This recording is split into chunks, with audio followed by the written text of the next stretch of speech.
রবীন্দ্র সরোবর লেকের কাছে কাজ সেরে ফিরছিলাম, তখন চোখে পড়েছিল এই জায়গাটা যেখানে ব্রেকফাস্ট স্টার্টিং অ্যাট জাস্ট ₹99। তো স্বাভাবিকভাবেই প্রথমে একটু ডাউট হওয়ায় ভেতরে গিয়ে দেখলাম সত্যিই পাওয়া যাচ্ছে কিনা। তো দেখলাম হ্যাঁ, সত্যিই ₹99 কিন্তু অনেক ব্রেকফাস্টের আইটেম পাওয়া যাচ্ছে। সেই দেখে প্রথমেই আমরা নিয়েছিলাম একটা চিলি চিজ টোস্ট।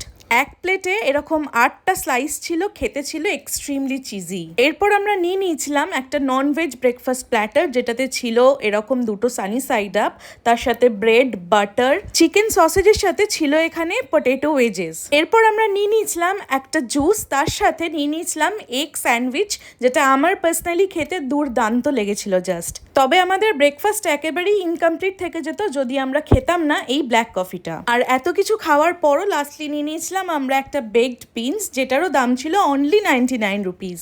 আমি দেখলাম ওনাদের মেনুতে শুধুমাত্র ব্রেকফাস্টই নয়, এমনিতেও মাত্র ₹99 থেকেই কিন্তু খাবার শুরু হচ্ছে। আর হবে নাই বা কেন, রেস্টুরেন্টের নামটাই তো ইটসেলফ 99। এখানে কিন্তু তোমরা হুকা অ্যান্ড অ্যালকোহলও পেয়ে যাবে একদমই অ্যাফোর্ডেবল প্রাইসে। তাই নেক্সট টাইম রবীন্দ্র সরোবরে আড্ডা দিতে গেলে বা কখনো ব্রেকফাস্ট প্ল্যাটার ট্রাই করতে হলে চলে যেও 99 রেস্টুরেন্টে।